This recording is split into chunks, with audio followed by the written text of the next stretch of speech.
And we're back, episode 203 of Journey to Million here on this Thursday night. Myself, Drew Skyberg here, joined alongside not Zack Rausch and Jared Valleskey. No, Bernie Vanden Heuvel is joining us in the top left. What a perfect week to have Bernie. Talk some ball, basketball, maybe some baseball in there, and even a little bit of football. But Bernie, great to have you back. Back-to-back weeks. We are so blessed. Thanks for having me and just bearing with me through, A lovely just my time. insufferable presence, right? Oh, Your lovely takes, and can't wait to do some trivia with you, sir. Will be an honor. And then, of course, Alex is back yet again. Excited to talk about everything that's happened in football this week, but also, of course, the honest trade we'll probably touch on. So very excited. You might be like, where's Zach? Where's Jared? Jared pulled one of the most Jared moves ever. I will give Jared credit. This is one of the earliest cancellations he had, and it was 3 hours. Was it 3 hours? Is that generous? 2 hours? That sounds about right. He gave a couple We'll hours. give him notice. 3. And for Jared, this is the equivalent of like 2 to 3 weeks. So I'm really glad he gave that notice, and we are unfortunate. It's unfortunate. He couldn't make it tonight, but again, we look forward to seeing him in 2 weeks. Him and Zach are both going to be off the next 2 weeks. So Zach's off tonight. Company happy hour, he said, and we couldn't be happier for him because he's always really judgy about other people doing their happy hours. So we're really glad he can have his own. So we'll see him tomorrow night, though. A few of us will for we got a football draft, so we'll see him there. But yeah, otherwise, I don't know. Alex, anything new? I mean, we obviously have the honest trade, and of course a few others. But anything that's just right on your mind? No, okay. In my head, ever since I saw the LaMelo Ball trade, is all I can think about. Yes, we will talk NBA at some point. And we will talk about the LaMelo Ball trade too. Want to talk about the tight ends? We saw 2 tight ends get extended. You might be like, Drew, why are you talking about that? Bear with me. We had some dialogue. Zach and I did, and just want to hear your thoughts. All right, we had 2 extensions come through on tight ends, Kyle Pitts and Brenton Strange. So we saw the Kyle Pitts one. It came earlier, and ended up being, I believe, 3 or $54 million. That is correct. And then we also saw the Brenton Strange deal come through 3 or 48. So that Strange deal, $25 million guaranteed. And then the Pitts also, I think it had in the 30s. I believe was what it had guaranteed. Kyle Pitts is now, from what I have up right now, the 3rd highest paid tight end. So he's right, from a average a year standpoint and total contract value, he's right ahead of Isaiah Likely, Mark Andrews, and Dalton Schultz. Right away, I'll say it. I think it's an okay deal. I think it's an okay signing. I understand that given the statistical output he's had versus what people hoped and maybe what they thought when he got drafted 4th overall. I understand there's been some talk. I'll just say Zach. I'll just call it out. Zach said he thought it was an overpay, and I just don't see it. I think it ended up being a pretty even deal for what the player produces, and being right ahead of Isaiah Likely. I mean, I think that's just I think it's a fair spot for a player of his caliber to be at 3rd highest paid. Your guys' thoughts? I'd go with a slight overpay, but I mean, it's not like outrageous. The tight end market is just like, what'd you say it was average a year? Average a year. Well, it ends up right now. So I'm on over the cap right now. They're generally very good for rankings. The average a year ends up being around 15. It says. Yeah, Does that sound right? Does that really affect a team that much? Like team building, spending 15 mil on a tight end, that's solid, serviceable. I don't think so. Pretty good receiving target. I think that's that's fine. I think it's a value, and it is 15. It's not like signing a wide receiver. Signing wide receivers got expensive as hell. Yeah. I mean, it was half the price of a receiver. And I don't know. I think it's a fine. I mean, whatever. Yeah. I could lean the slide over. I like fine. Fine is a good. Fine. Okay, thanks. Because I just wanted some, I want some validity on this. Because, yeah, it was as seen as if that take was out in left field. So, How long is the contract for again? 3 years? A 3-year deal. He's got 36 guaranteed, so it is a higher guaranteed contract from that standpoint. I mean, if you look at what this are the deal, Falcons going to be doing? I mean, if it's a 3-year deal, you're basically guaranteed 21 touchdowns from him over that 3-year span. It's gonna be 6 touchdowns this year, 7 touchdowns the year after, and then 8 the year after that. I mean, that's pretty good efficiency right there. That's pretty good bang for your buck. So for those who don't know what Bernie's talking about, he's averaged for every year of his career, he's had the same amount of touchdowns. So year 5 he had 5 touchdowns, year 4, so forth. So Birdie's a man of stats, and I love it. I love it. So that's what I want to hear. I don't know. I think people also forget to use fantasy. So this is like, I'm going to take a totally different side thing.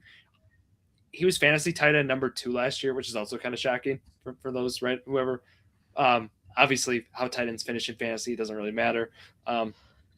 Whatever. My expectation is, I said he's going to finish around, he's going to finish as a top 6 tight end next year.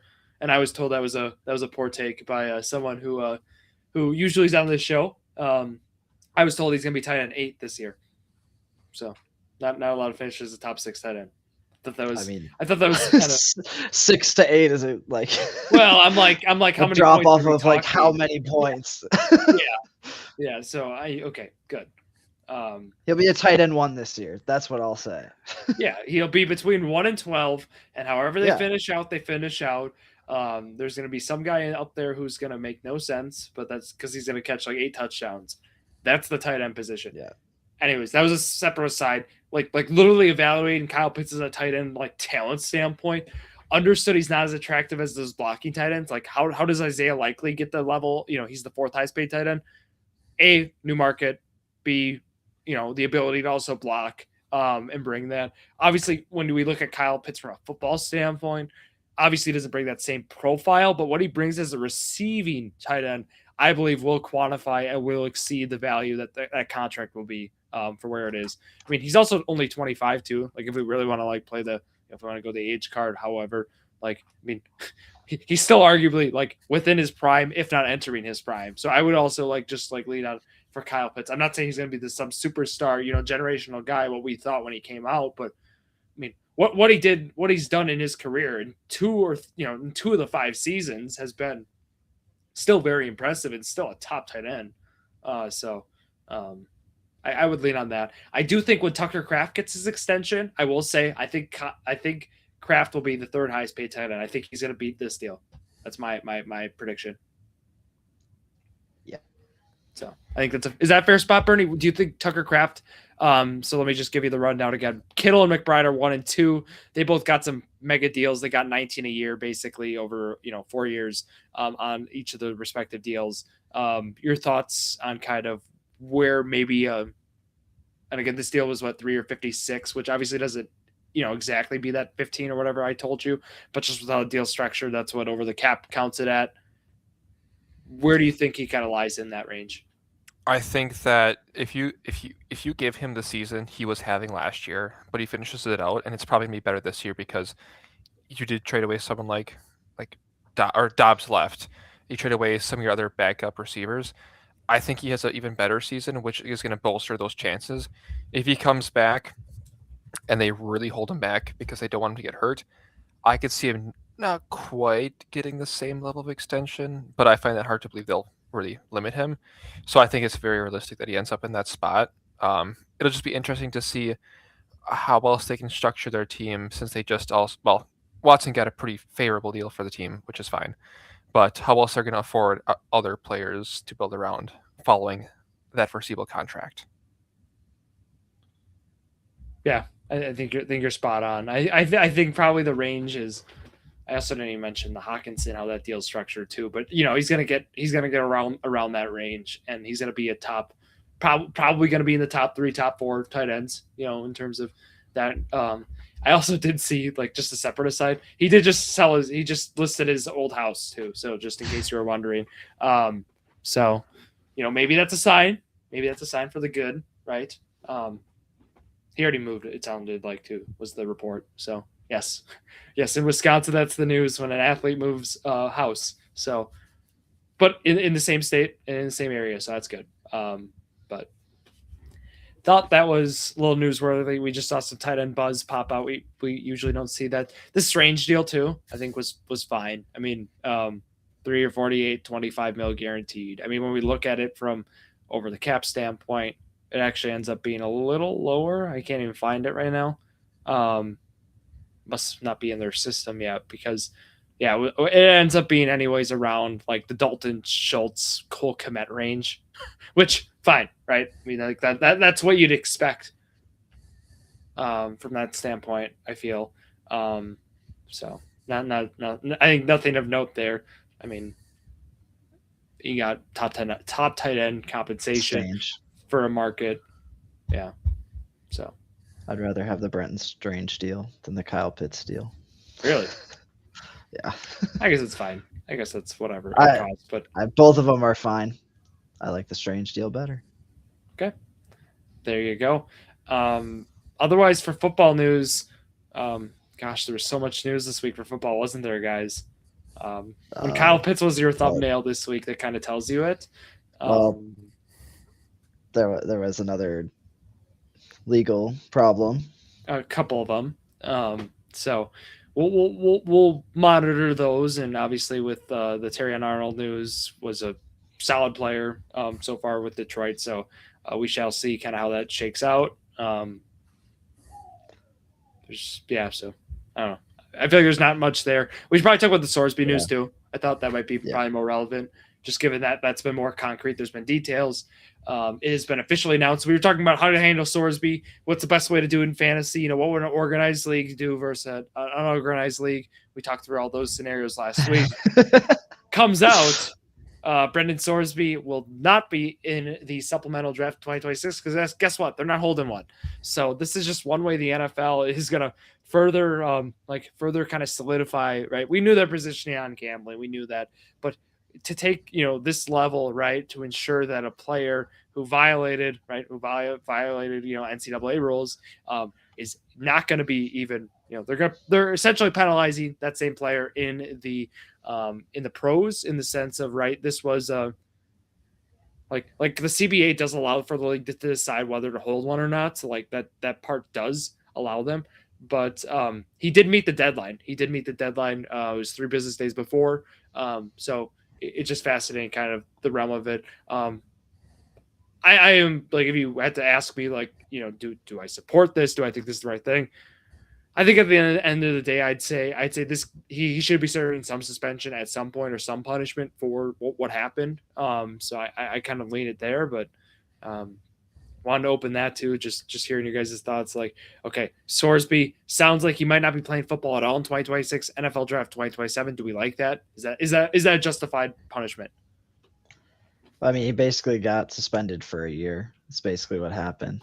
I think probably the right move to do that would be kind of a bad precedent to set to just let him play. I didn't think they were going to do anything, so I'm glad they did do something. Also, it sounded like the documents that he submitted, he just didn't give much reasoning as to why. Feels like he didn't do all of his homework there when submitting his documents for it, and he kind of did some shortcuts thinking, oh, they'll just let me do the supplemental draft. They let everybody do it when they needed it, but yeah. Yeah, I think I agree. It's something where you kind of have to do something to set that precedent, because there needs to be punishments. Otherwise, everybody does it, then there's no rules, and then stuff just trickles down further. So, I think it's appropriate. Hopefully, it's not something that they have to necessarily worry about in the future, though. Yeah. Sorsby's camp is going to be pursuing legal action against the NFL, though. So we shall. This isn't over.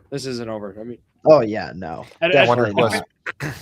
At face value, right? I mean, the hope is he's just in the 27 draft, and then even us as football fans, and furthermore us as fantasy football fans, we can just simply make that all work. As the time comes through, just consider him a 27 prospect, which is might be the right thing in this scenario. But we should talk more about, like, okay, he did again make at least, it was estimated between around $90,000 in bets while in college, and some of those bets again on his respective teams. So like, yes, this is an area the NFL is very touchy to. I think in the quote too that the letter that they you gotta love the media these days, right? I mean, they end up getting the letter that was sent to sources. Yeah, word for word.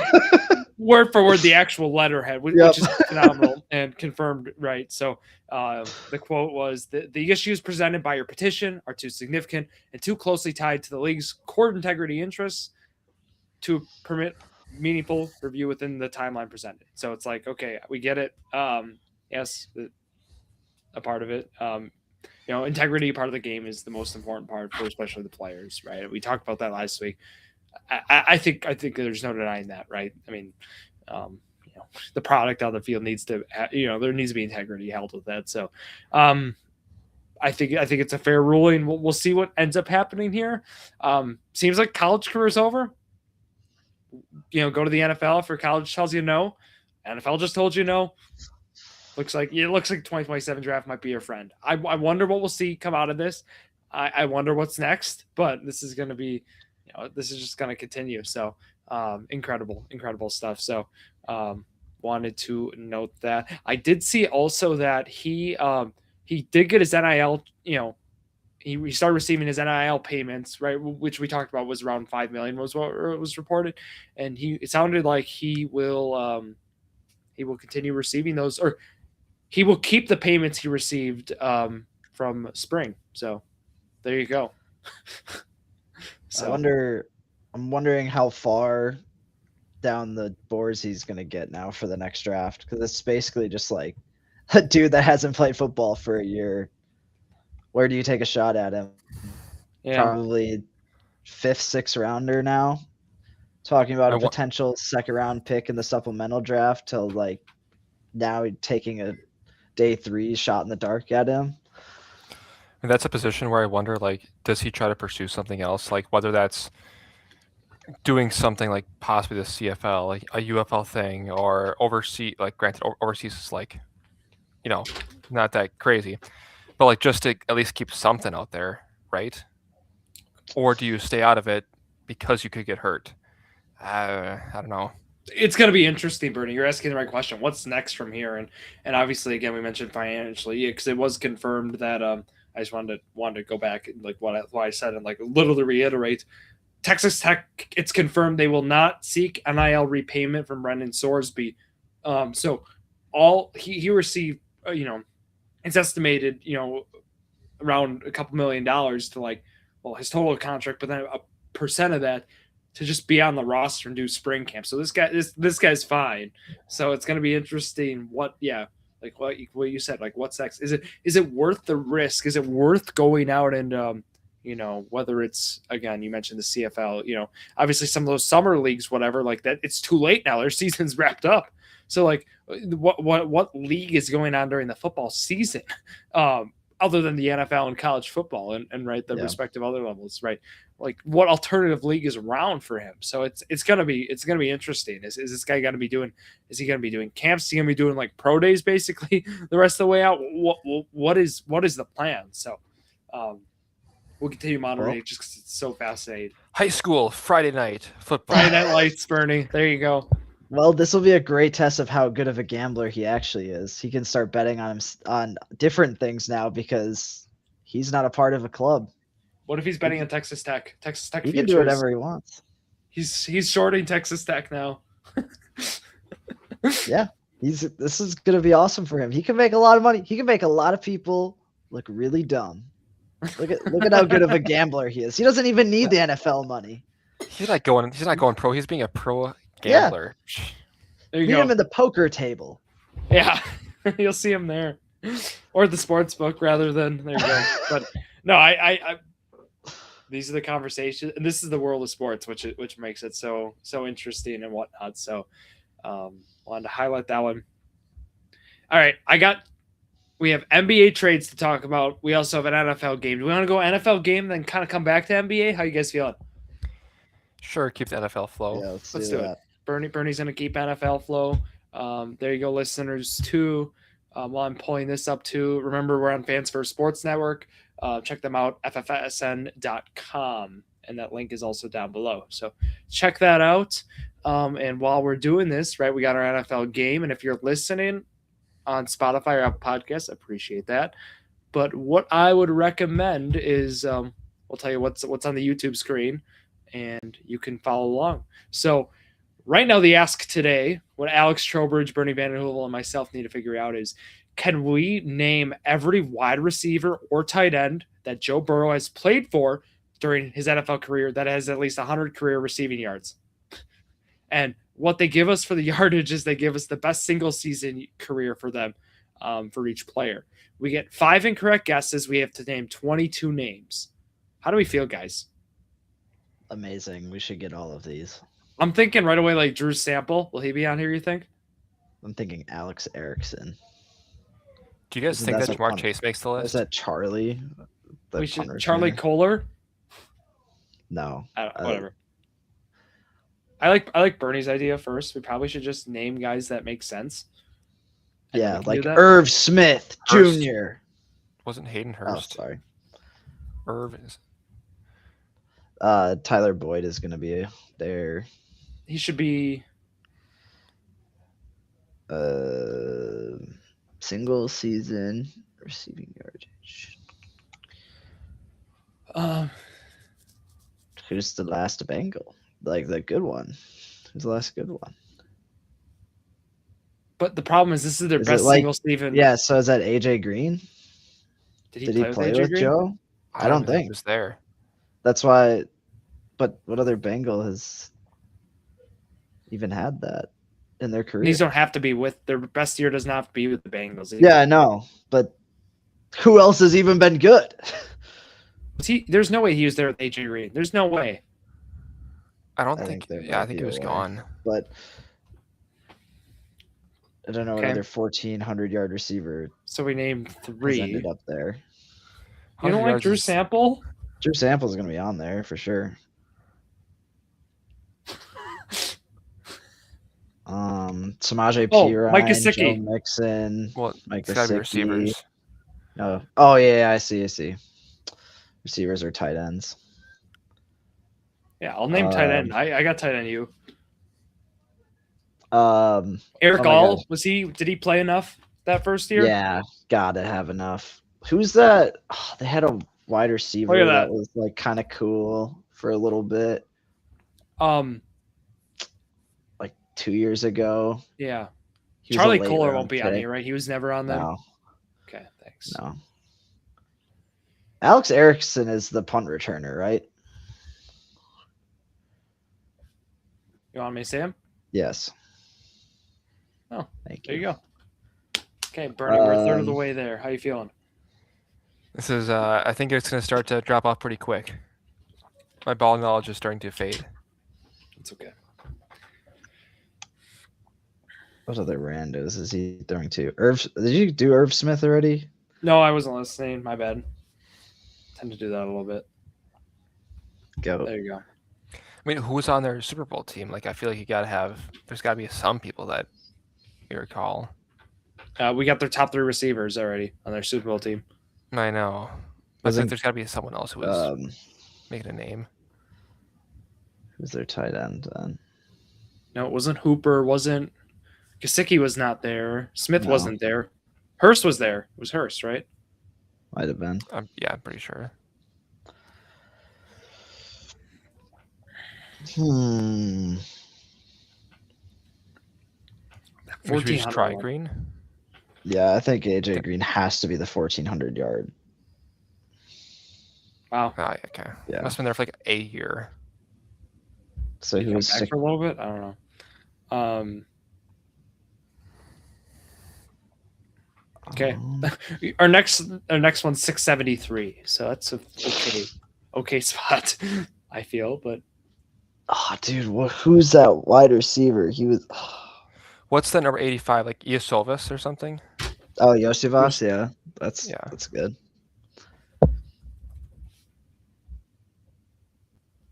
Nice. Halfway there, guys. None wrong. Oh, Tate? Is it like Ben Tate or something?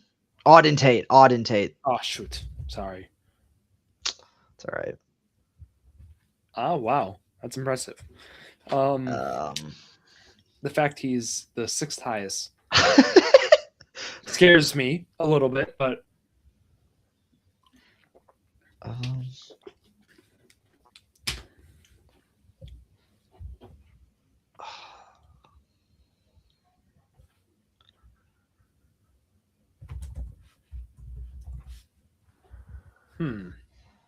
dude, that wide receiver is gonna kill me.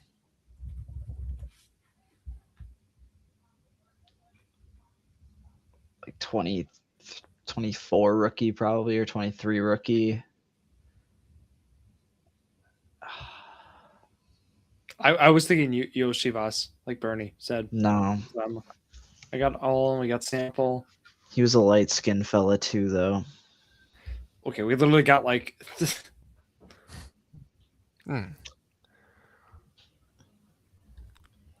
any other names that come to anyone's mind?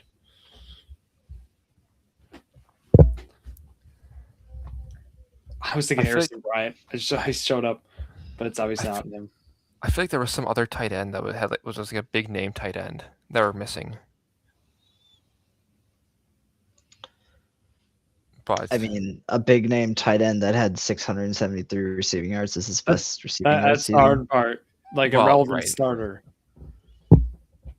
So we already have Burrow's main tight ends across his career. Yeah, I mean, I was gonna because if Eifert retired way too early and had way more than 673 receiving yards at some point in time in his career. Maybe. Wait, is this just like single season? Yeah. Yeah. Okay. Yeah. But it doesn't have to be their best single season with that. With he didn't have 1,400 yards with Burrow. Yeah. Right. That's what makes this kind of silly. But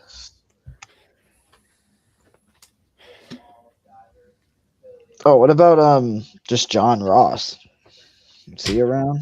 He had to have been. I like it.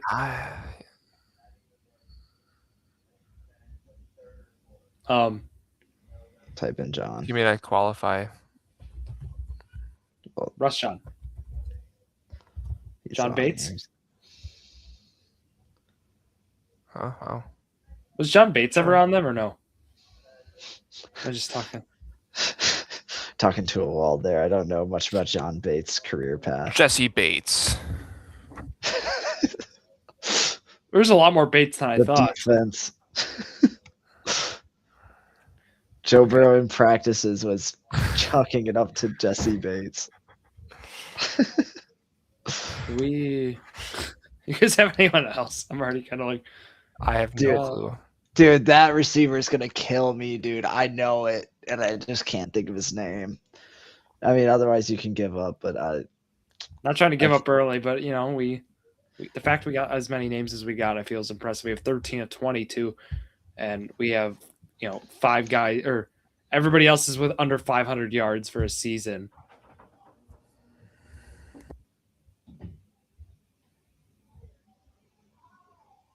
Oh, jeez. Oh my, no. Trenton Irwin. Jermaine Burton, that's who I was thinking of. He was barely on here. Mitchell Tinsley. Tanner Hudson. We were missing some tight ends. Yikes. Hudson, Uzama, and Fant should have been gone. Hudson was this year, right? Or most recently this year. He had a big season. Yeah, or probably. Bigger. Noah Fant we should have got. That's the only one I'm really mad Trent about. Taylor we could have gotten too, but dang. Irwin, maybe. But anyways, that's pretty good. How do I see what do people usually get? Average score is 9. Their best guess was Alec Erickson. Let's go. Shout out. So we did it. We were above average. So, yeah. All right. There you go. Let's talk Giannis. The trade has finally happened, gentlemen. It's over. It's over. The Giannis trade occurred, and we finally have a deal. So I will go through the deals. My stuff just shut down on me, so bear with me. I literally had the full trade up from the league. So, anyways, the Giannis trade. Here, I'll give the breakdown. We talked about it. I know you guys have seen it, but I'll just so it can sink in. We'll talk through it. So, the Heat get Giannis and Bobby. Right. Fine. The Bucks receive Tyler Hero, Kalal Ware, Jaime Jaquez Jr., Kasparas Jakuchunas, the 13th pick, which ended up being Nate Ament, and then it was first round picks in 31 and 33, and then a pick swap in 2030, and then a second round pick in 2033. Yes, the needle mover there.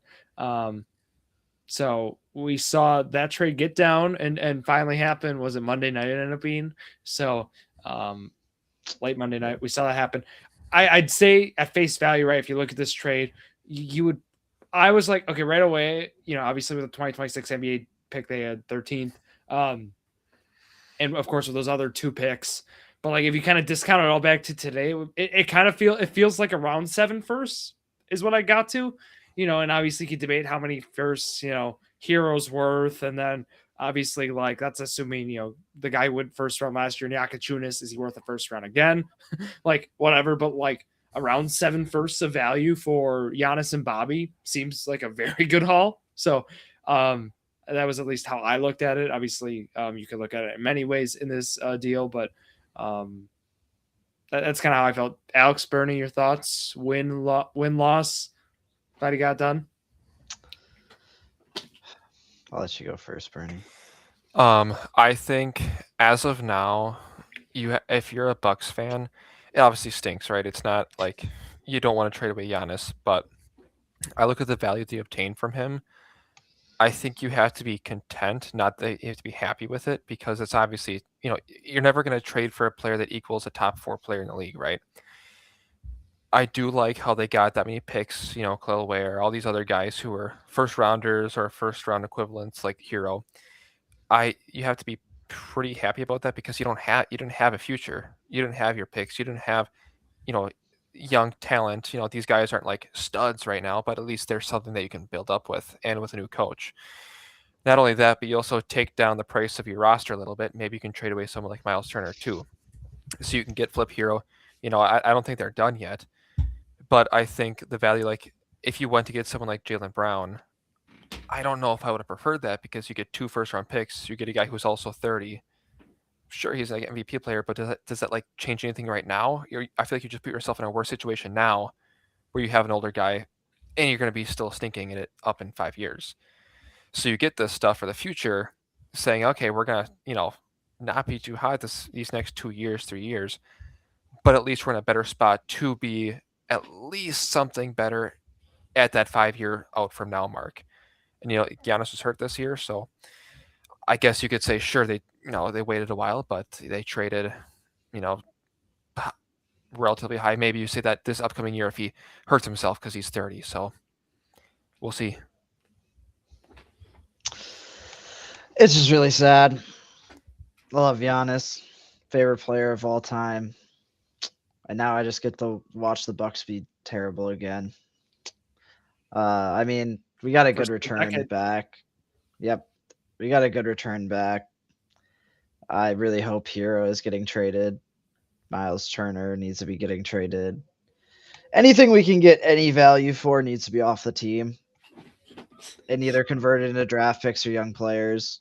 I mean, I really have zero faith in this organization to do anything good with what they get in return, but maybe they'll shoot and get another Giannis by just getting really lucky and drafting one. That I just don't see that happening. Our drafts have come out with like 0 good players in the last however long. So like, I don't know. It's just sad. I was really hoping we'd make a push for LaMelo because apparently we were interested, but now I'm seeing we're possibly interested in Sabonis, which if that happens, I won't watch a single Bucks game this year. I will be the most furious I've ever been in my entire life. Domantas Sabonis is like the most useless player of all time. That is Alex's line. He's better than Kyle Kuzma. Nope, dude. No, Kuzma at least gives me some entertainment value because he makes the silliest turnovers ever and he just does silly stuff on the court. I hate watching Kyle Kuzma play basketball. Yeah, that's the fun of it. Part of the game? Is that what you're telling me? That's part of liking basketball? Watching that's the fun of that's the fun of having a terrible team, okay? Is you have some goofball doing some crazy stuff that never goes right. That's like watching Brandon Knight miss wide open layups on the fast break. That's what I miss about being a bad team. I don't want like Sabonis I grabbing miss Ruslan rebounds. Ilyasova. Yeah. Being excited for him to take a charge. I get it. Exactly. I get the energy. I don't want to watch Sabonis grab an offensive board and then put it right back up and then miss it. I don't want to watch that. I don't want to watch him get wide open threes and miss every wide open three. Get rid of everybody, draft young players that can be fun, and hopefully something comes out of it. I mean, what I hope they're able to do with this is like, obviously you're not going to be a young team like the Spurs are, or a young team like the Thunder are, right? I don't think that's realistic, especially with like the value and like the level of players that they have. What I hope to see is, again, like if you do trade away someone like Miles Turner, you do trade away someone like Kuzma, who I also don't necessarily want to see play again this season for us because it doesn't fit what we're trying to do. Play those people like, again, hypothetically, you trade away Hero, you keep KPJ, and you keep Rollins. You got those two guys. You have someone like AJ Green, who's fun for the fans to watch. You have someone like Jericho Sims, who is just crazy athletic. You've got someone then like Usman, who he actually looked relatively solid. You got these other young guys. They can be young, they can be athletic, they can go play hard and physical, and maybe not win all the games, but put on at least a show for the fans too. Where I think that's going to be something that I would prefer they do rather than have some of these guys like the Kuzma or the Turner who just start shot chucking because they're the quote unquote best players on the team. Yeah, but I do want to watch more KPJ. KPJ is my favorite player on the Bucks, but everybody else, get rid of them. So I talked to Jared. Go ahead, Drew. No, you go ahead, Bernie. I insist. I talked to Jared about this last night about KPJ, where you're in a spot right now as the Bucks where you have KPJ, Rollins, and Hero. I could see them keeping Burry's true, but he's out of the picture at this moment right now. AJ Green, he needs to be gone. Sorry. He's the GOAT. Sorry, he's my green giant. I hate him. That's a Troy Dan reference. Drew gets it. But with those three guys, I could see them keeping two of the three because KPJ's on that player option, and it's like a pretty it's not a bad contract for the franchise. For him, he could probably go and get money elsewhere. Like, I could see him going to someplace like the Heat. Again, because they need someone to kind of run that point. He played a little bit better. But I prefer that they keep him. But I could see him keeping two out of those three guys. What I'll say is, okay, when you get this trade done, you need to get as much as you can. The number one rule about trade superstar is you never attach a player that will depreciate the superstar's value, right? You're not going to attach Miles Turner. You're not going to attach Kyle Kuzma. Bobby Portis, pretty team-friendly deal. That's the type of player you want to attach. Number two, if you cannot get done a three-team trade, you want to extract the most value possible from a single team. I feel like the Bucks did a pretty good job of that. If you look at the Miami Heat roster right now, it's pretty empty. They have spots to fill. But with all that said, why I said it like that is, okay, Tyler Hero on this team was a part of that value extraction. I don't view him in the Bucks' future. He needs a new deal out for this season, right? It's kind of how it's structured. I was hoping they could do a three-team deal. My team right away, I was like, this Tyler Hero should be a Detroit Piston. Yeah. What do the Pistons need? They need a second scorer. Who provides that? Tyler Hero, a star alongside Kate. The Bucks need to find a team like that. It doesn't have to be the Pistons. They need to trade.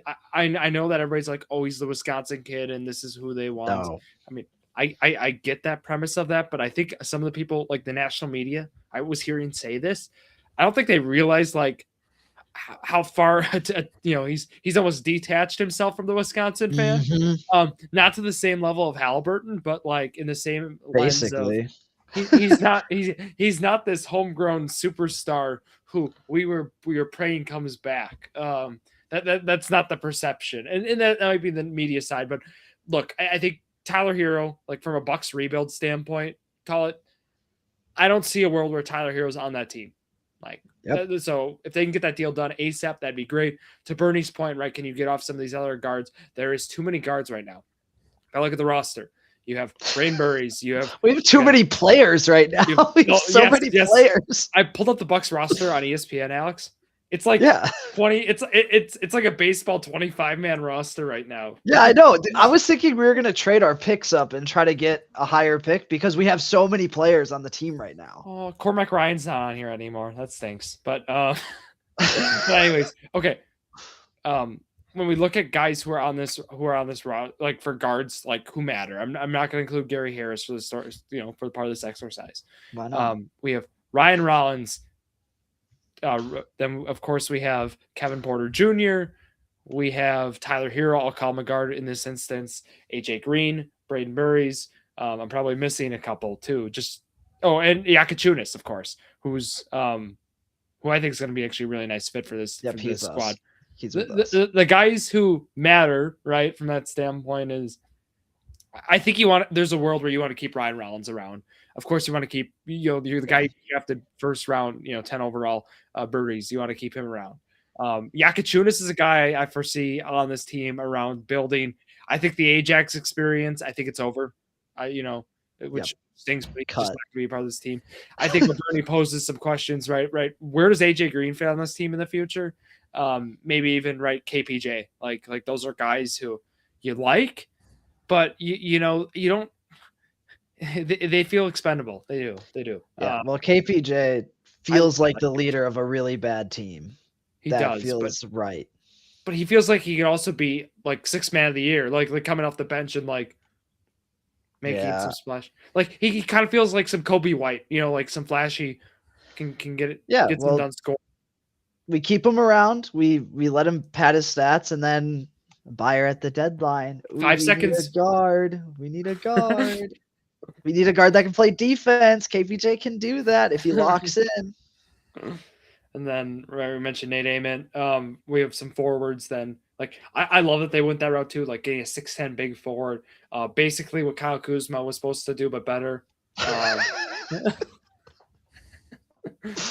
So I think that'll be nice. So much. I think Hawk it's gonna be unique, like actually having like a forward who can shoot, score. Like a solid, I think that's gonna be a really, really nice compliment piece. Like a much quality player than Gary Harris and Taurean Prince. Guys who are supposed to be that. Gary Trent too. Well, I'm gonna those guys were total busts with what we expected from them for being on like vet minimums and the impacts we thought they'd have. So those are guys I'm gonna call it right away. Sorry guys, I'll let you guys take some shots too. But okay, Turner needs to be off. But like, how do you if you want to get off Turner, look at the Julius Randle deal. That's how it's gonna have to happen. You're gonna have to lose value to get rid of that contract.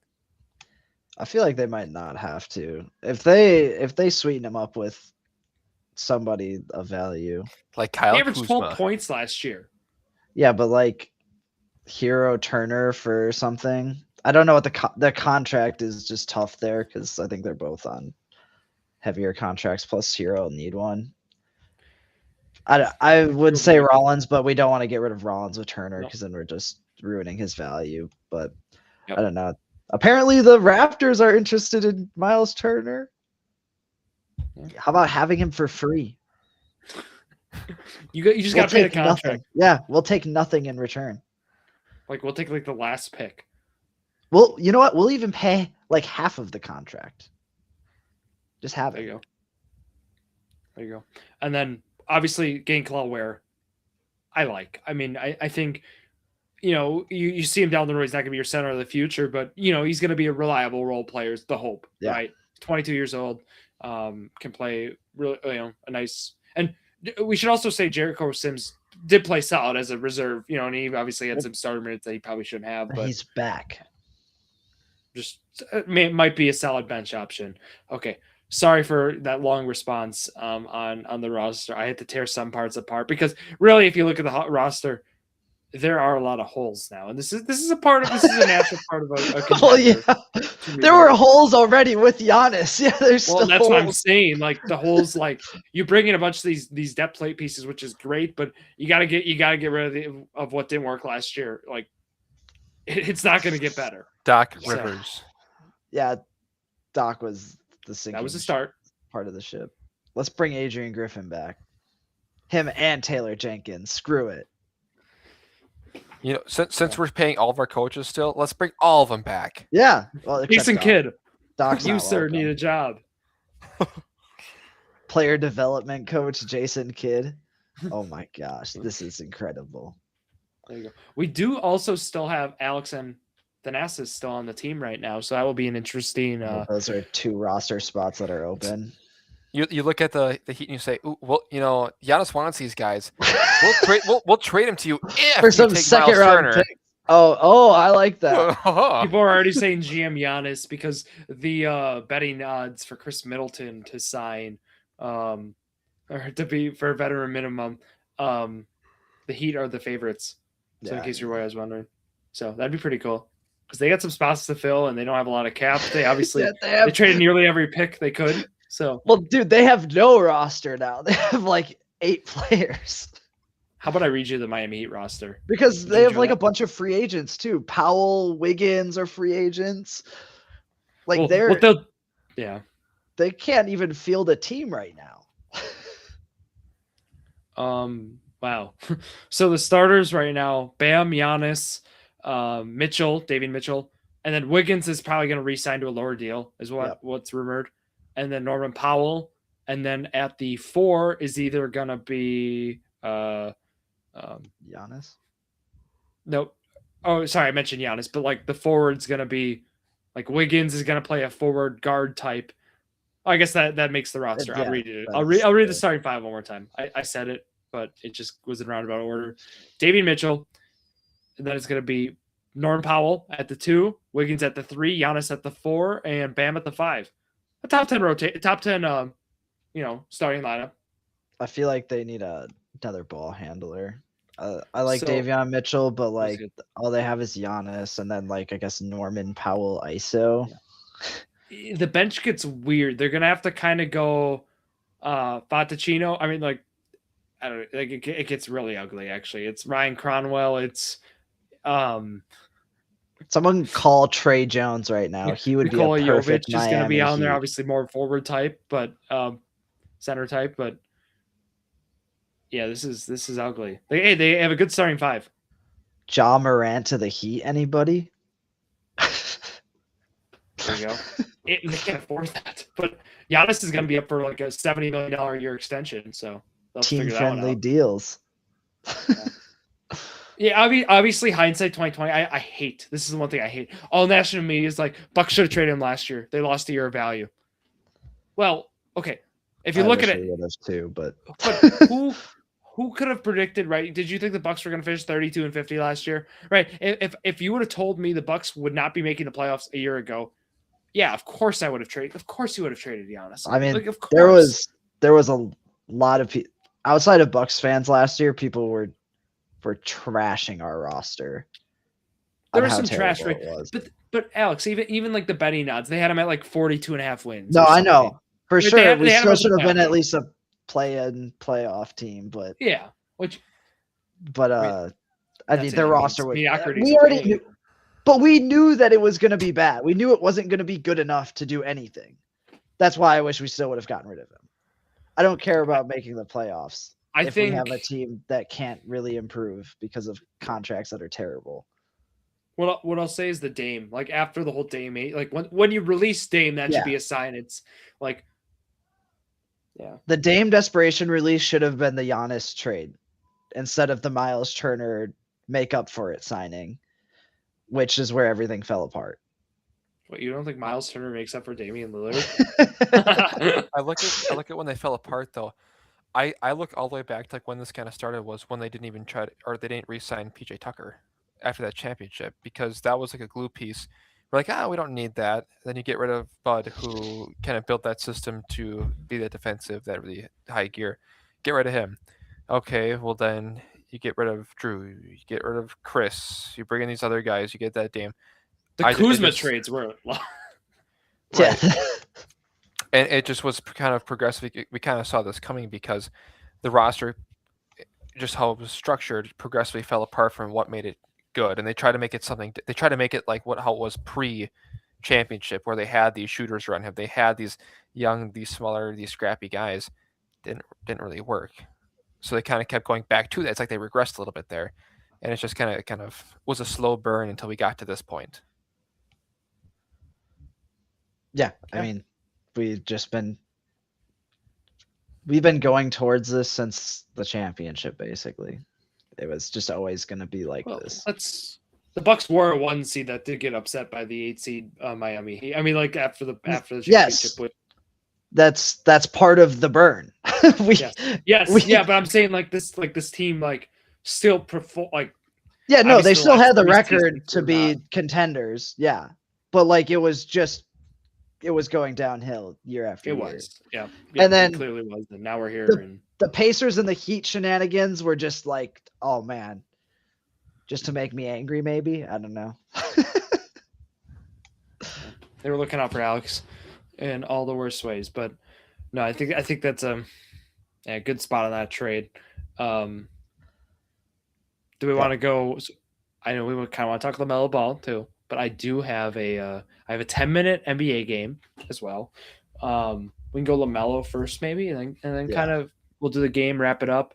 The LaMelo Ball trade finally happened, long awaited. We thought that Minnesota did this weird salary dump move and efforts into with Julius Randle. I'm talking about where they ended up going back 5 picks and getting off his contract. Might have been the best trade of the offseason. Could be. They got out of Randall, and it was like right away, Alex. I was like, "Look, Ayo Dosunmu, like this is for him. Like he's gonna be a starter, and that's what's gonna happen." I did not see this coming. I did think when Charlotte drafted last night, I was like, "Ooh, I think Ball can." Or 2 nights ago, I was like, "Ball could." Like I don't actually see a future with him on the team. And they were already kind of putting Kobe White in the playoffs. So you saw they actually just signed him too. It felt more and more likely. And we finally got it. Minnesota and Charlotte get a deal done. LaMelo Ball and Josh Green in Minnesota. Charlotte gets Naz Reid, a 2033 unprotected first-round pick, 3 first-round pick swaps in 28, 29, 30, and 3 second-round picks. I think Charlotte won this trade. What? There you go. What a scare. What is Charlotte going to do with 3 first-round pick swaps when they're all going to be like – Charlotte's going to have the better pick all 3 of those years. They haven't had a team better than the Timberwolves in like a decade. How are they going to possibly use those? 2033 they got Naz Reid and a pick in 2033 for the best player in almost their franchise history. Do you think LaMelo Ball is going to be good enough for look at in the playoffs too, Alex? Like, do you think defensively, and do you think what he brought?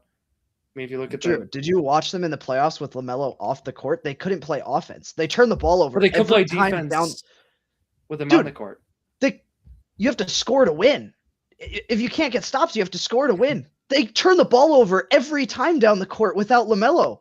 Khan and Brandon Miller were turnover machines in the play-in games. Kobe White is not a good enough replacement for LaMelo Ball. He's literally their entire offense. They can't run the same offense with Kobe White. But why do you think Charlotte did this trade? Because of injuries. They wanted to get off of LaMelo because he gets injured too often. I understand. I just think it's weird. They could have gotten more. If they viewed him as a cornerstone piece, like it just felt like a weird trade. Dude, the Hornets are just dumb. I don't think it's a fleece. But I think it is a fleece. I like it for Charlotte. No, the Timberwolves fleeced them. I look at this trade too. I think that you can kind of see it from both lenses where I'm on the side of the Timberwolves that they did win this because realistically you traded Naz Reid and a first for Ball. And I think that it's going to be an interesting dynamic how they fit together because those guys are very, there's big personalities there between Ant and LaMelo. But you trade him away because again injuries. I think that's a big part of it too. But from the Timberwolves perspective, who could you have traded Naz Reid and a first for anywhere else and got that same value? I think that's it's worth a shot at least. That go big or go home. If you're the the Hornets, you do this trade. I'm like, because I mean LaMelo Ball was the catalyst of that offense. Granted, he didn't do much on defense. But I think one big reason why Khan was so successful, these other guys, was because he was creating gravity. He was helping to create for them to be as productive as they were. And Naz Reid, obviously, different positions, not going to do the same thing. Yeah. But I look at these pick swaps. Okay, they're pick swaps. Sure, who knows who's going to be doing what in 7 years, or 10 years, whatever. And that 2033, who knows? That's too far out, I think, value wise for Ball, The for you fact guys you to can trade take a that. 2033 pick is crazy to me. It's a middle Yes, schooler. that is crazy. So again, that's why I kind of do lean towards the Timberwolves side, because you're getting a lot, like a high caliber player, high value for not So like it's like low risk trading that way. Granted, I Nasri is like view, people's hero, but yeah, I think part of the issue is I view LaMelo Ball closer to Trae Young than I do to like, I mean, I gotta think of a relevant example, but like even like Cade Cunningham, right? Well, yeah. right. But I Is I that not I think still a that's- way better player than just Nas Reed on the court? Because that's the only thing they gave up really of value in this trade. A 2033 pick, maybe, but that's what I mean the swaps 7 are worth years down the something. line. I think the swaps. The Like, swaps are there's worth nothing. They're not going to swap with them. There is a scenario where the Hornets could finish with a better record than the Timberwolves in the next 6 years, right? In any of the Sure. seasons. But I would bet a lot of money that they won't. Well, I look at this move. Or go ahead, Drew. No, you go, I know- Bernie. I see where you're coming from. Like the Hornets could do everything right, and then those pick swaps become like one of them becomes valuable or two of them become valuable. The Hornets have never done anything right in their franchise. I bet, like well, we saw the reports. They were shopping Ball. This is probably the best offer they could get, and I think that speaks to how they feel, like how teams felt about LaMelo Ball. And that's where I'm like, okay, if you're Charlotte and you got off of him and you want to get off of him and got this package, like yeah, okay, sure, you could, like, you wish you could have got more, but that's where I'm like, for what they got and how they're shifting their team to be more of this defensive prowess, I think it's going to really help. Whereas let's take Minnesota, they just got worse defensively in this deal. I mean, there's no denying that. Look at their Rudy Gobert is now their like lone, I mean, I'd say defensive force. Obviously, Ant's still a solid defender and whatnot. Losing DiVincenzo to injury stinks for this year, but the Minnesota now looks a completely different team than they did a year ago, 2 years ago. And I don't know if I like that. We'll have to see how it plays out, but just that's kind of where I'm like, they're still a good defensive team. They still have Jaden, don't they? Jaden is they still have McDaniels. the best defender by far on the wings in the league, I would say. So they still have that. They switch him and Ant around all the time. Like, yeah, they have one defensive liability. We just watched the Knicks win the finals with maybe the biggest defensive liability of all time in Jalen Brunson. It's true. Traffic cone. Yeah. There's I'm sorry, there's no way anybody could ever talk me into thinking the Hornets shopping LaMelo Ball for 10 hours was a good idea. That's all they did. They gave no window. Like, they just magically were, oh, we're fielding trade offers for LaMelo Ball. And then 10 hours later, he was traded. I look they at couldn't this have waited another day or two. The draft's already over. Sorry. Well, I look at this trade too. It's like it's kind of like a Dodgers thing where like you're deferring your payments out for like 7 years on this trade. You can still do stuff right now to make this team right now better because you still have you have other assets in this moment. Again, you trade away Nas Reed in this pick from what, seven years in the future. Okay, what else do you have now? You do have those pick swaps. You still have other things you can trade around, do stuff with, tinker, but you could still go and grab someone. You know, like you didn't trade away 3 players to get him. You traded away 1 and a pick. So I don't think they're done here. I still think they can go do something, maybe like fix some of those gaps they have.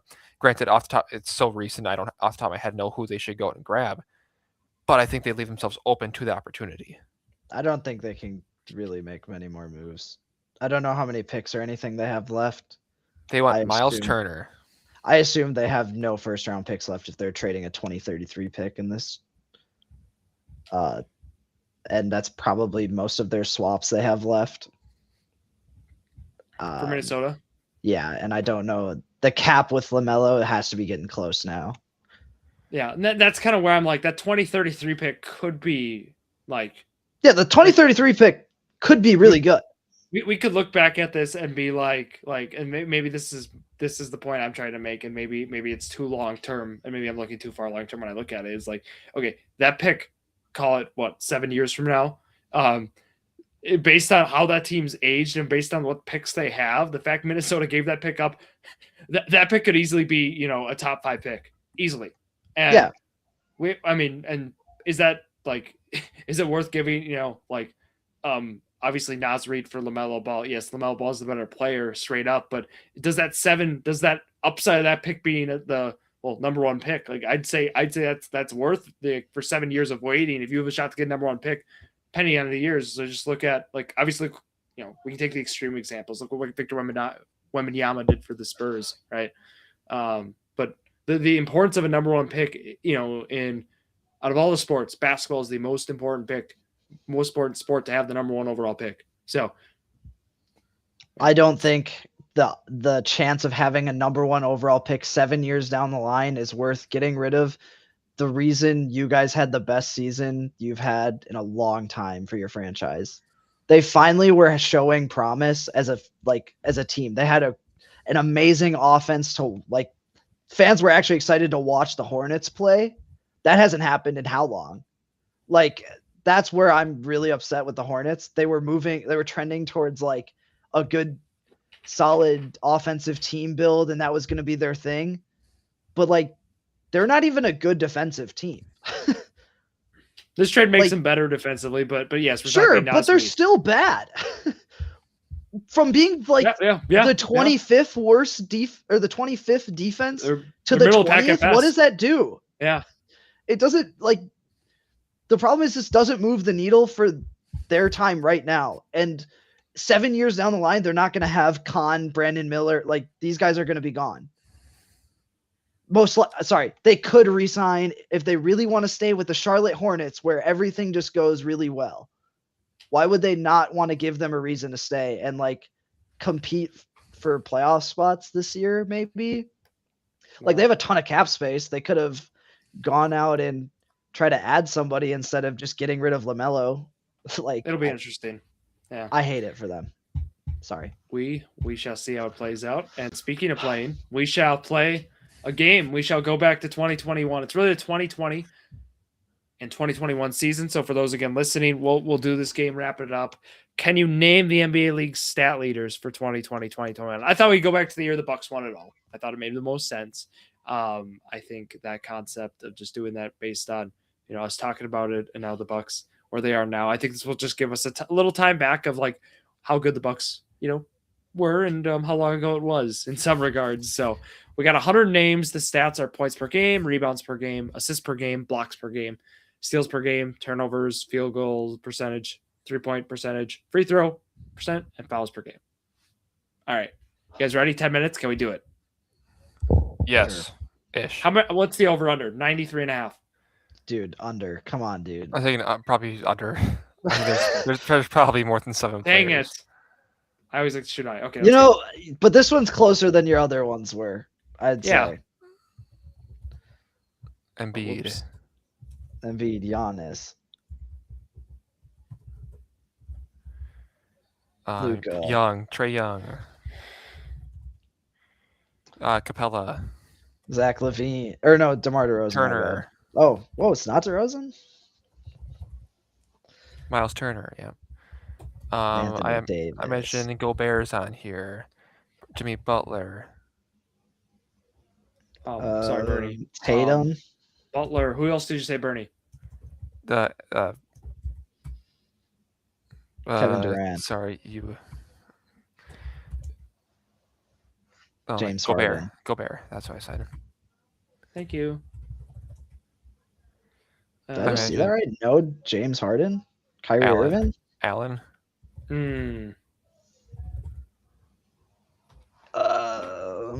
Memphis, that's Adams.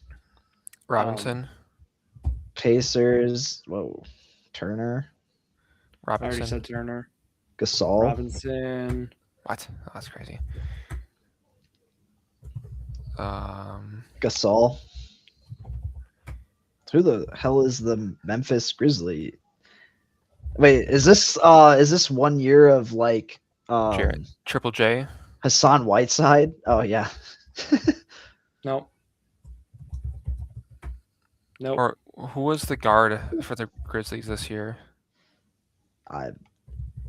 Who won Grizzly? Oh, Smart. Marcus Smart. Vucevic. Yep, thank you. That's what I was thinking of. Washington. I was gonna say Gortat, but it's not. That's way too. Wait. Was Would Nurkic on Vucevic- Washington? We already got Vucevic. Already got him. Poor. All right, we're gonna go way under probably. Sad. We're definitely gonna go under. We have 49 names. DeAndre Jordan.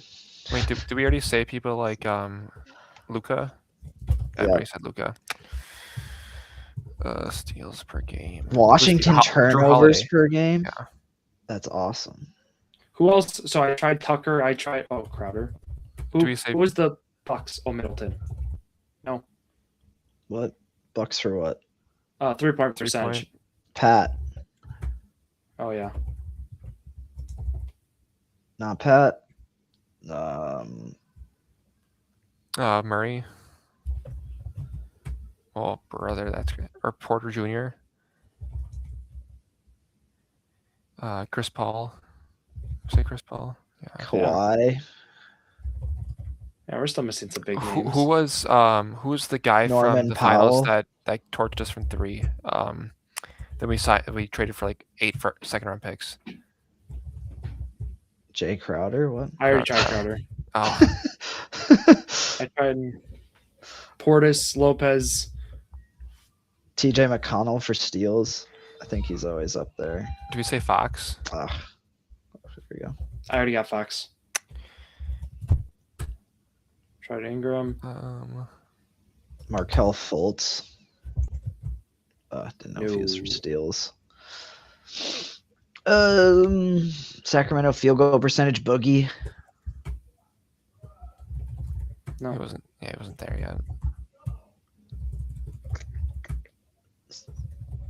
Is it like is Sabonis the field goal percentage?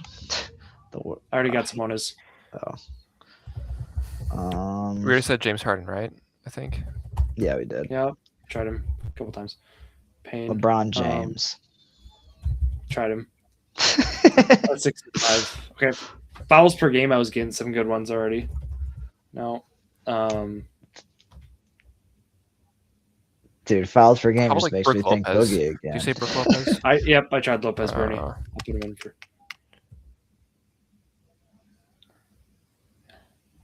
Campaign.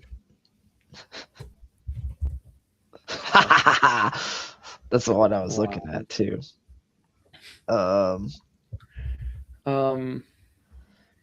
Donovan Mitchell. I tried Mitchell. He's not on here. Am I spelling it Did right? we do Zach Levine? Yep, we tried him. Or he's already on here, Bernie. Utah Oh, yeah, he is 3-point okay. percentage. Laurie Markkinen. It's a huge Laurie year. I don't think he's around yet. Who averaged 12 assists a game at Washington? That's not Beal. Well, obviously not Beal. Yeah, I know. This Yeah. wasn't this Jones? Westbrook. Wasn't this Westbrook? Oh, yes. Dude, I you, always Brian. forget about Westbrook, bro. Sacramento. Who's racking up fouls per game in Sacramento? Did we say Julius Randle already? No, nice. Turnovers per game, of course. Towns. Classic. Oh, I like that one. He has to be on here. I tried.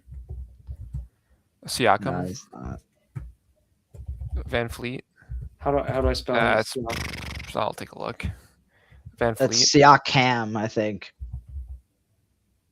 Okay. Yeah, he's on here. Okay. 73 names. Good. It's Siakam. He got it I got already. it. Oh, you got it? Oh gosh, well. The Lakers. Who's even on this Lakers team? Is this the Lonzo Ball Lakers? LaMelo. Goat. Steals per game. Drew, I thought he was a bad defender. Who Just was who was Superman? Wasn't he on that team, that Lakers team? kidding. Dwight Howard? Yeah, was Howard still here? I don't No. think so. A Portland- Bogdanovich should be the free throws for Atlanta. So I'm. Guys, who are sharpshooters for the Clippers this year? We got 2 Clippers in 3 I point. saw that. I tried Reddick. We have Leonard. We Is have it like George. Williams? I tried Williams already. I like typing in Zubac when we're talking about 3-point percentage. I already typed. Yeah. No, I know, it's just funny. Knicks, is it Robinson? Did you try that? Who did we try to trade for from the tried him. Hawks? Ennis Cantor. No, Was Bogdanovich, Freedom. Bernie. Bogdanovich. Yeah, is he on here? Cantor was on typing it in. Portland this year? Oh. Oh my god. Didn't want work. Jeremy Sohan. This is not. Don't No. even. Okay. Memphis rebounds, not Jackson. Field goal percentage. Those feel like they should be super easy. They're just the big man on each of these teams. Yeah. Who was the center for the Grizzlies? Not Jaren Jackson Jr. I can't believe it's not Steven Adams. I was like 100% sure it was him.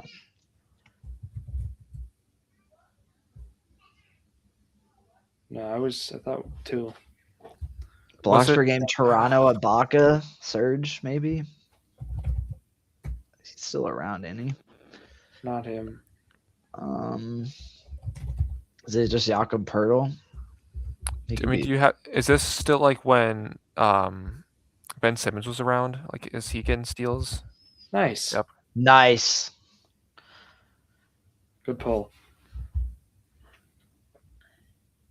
Steals per game, Sacramento. Oh, is it Malik Monk?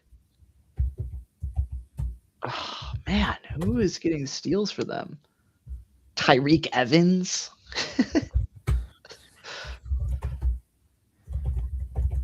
I mean, Anthony Davis. Do we see Anthony Davis yet? Yep. Tried him. Okay. Sacramento field goal percentage.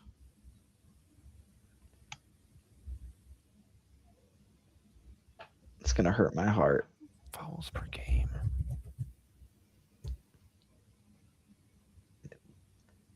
I mean, the under is slamming. It's just sad. It's over. Yeah. We need Jared. I mean, like, how about like? Maybe. Did we say Jared, this is PJ all Tucker? your fault. Who, Bernie? Did we say PJ Tucker at all? Yeah, I tried Tucker. Who else is shooting? I blame. 45? Big blame on Jared on this one. If we had him, we would have gotten over. I spelled probably like 5 names on this list wrong, by the way. So like we Yeah, probably Definitely, really but just telling you. There's gonna be some really bad ones on here though. We missed. the Clippers and the us not getting the buck is crazy. I really hope we just Wow. spelled somebody's name wrong. I spelled Jakob- Pirtle right. Yeah, Valanciunas. no. Valanciunas. Oh, Valanciunas, bro. So Pirtle Brent again. Forbes is who I was thinking of. Bro. Yeah, Pirtle was on your Marcus times. Morris was second place in 3-point percentage. That's how old you should feel. No, that's crazy. Yeah, I didn't want to guess Kemba. that either. No, Kemba. yeah, Matisse Kemba. Thybulle stinks. So by the yeah, way. we really Fine. had like an 80 or 81. I missed a couple of names. Like Nerlens Noel was blocking it like that in 2021 for the Knicks. You know, I thought I'd be more mad about this. I'm really not that mad. Nope, not really at all. I'm really not that mad. We should have done this year's numbers. See if Well, we're that'd really been paying embarrassing if we attention. missed one. You want to try to do 2026 quick? I think we should Oh, gee. be able to crank that out in like, half the time. Bernie, What do you mean? Bernie, we'll Cover do your eyes for one. me. And then we're gonna call it a show. Okay. Dude, I'll try to find a similar one. It's not gonna be perfect though. This was probably the year I was least tapped into the NBA. in the No, last- Bernie, they're not done yet. Nobody's got them made Oh yet. my god. Okay, last year. Oh, Actually, let's do 1984. no. We have a All right, version. no. Test our knowledge. Bernie, guess what? It's us 3 next week. We'll save it for next week. All right. Yeah, let's do some historical stuff next week. Why not? Let's look silly. Like That's how that's silly? Crazy. Like 2000, like 13 No. silly. Drew, I don't want it to start with a 2. I want like 1964 East All-Stars. Name them. All right. 90s and lose- early 2000s will take. Okay. That would be interesting, but all right. That'll wrap it. Good episode, guys. Good to talk some NBA. Good to talk some football, of course, as always. It's a great day when Drew Sample. Like, did you guys wake up this morning knowing that we were going to talk about Eric Gall, Drew Sample, and Alex and Erickson? What was it, Alec Erickson? I don't even know. Alex Harrison, yeah. Did you wake up thinking that, Bernie? I mean, I had a sticky note, but except it was more like it was the Steelers receivers, so I was off by a team, but. That would have been nice. We could have used that, but yeah, it was. I woke up hopeful that the Bucks would have LaMelo Ball, and instead I'm just super angry. I woke up happy. I don't like LaMelo Ball. Yeah, well, you're a loser. You would want to watch the Bucks burn with nobody fun to watch on the court. At least if we were bad, we'd have LaMelo. LaMelo's cool. You didn't enjoy Cormac Ryan last year? No, I don't. 50, 40, 90. No, I don't enjoy the Cormac Ryans and AJ Greens of the world. No, they're not fun to watch. Mm-hmm.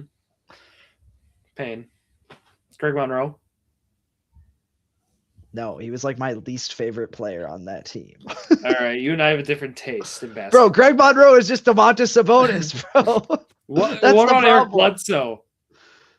He was fun. I loved Eric Bledsoe. I didn't like Eric Bledsoe. Exactly. You have no fun. Yeah, we'll leave it at that. All right, that'll wrap it. Bernie Van Hoovel, Alex Trowbridge, myself, Drew Skyberg here on this Thursday night. Thank you all for listening to another episode of Drew Sports Crew, The Journey to Million, the perfect podcast for you.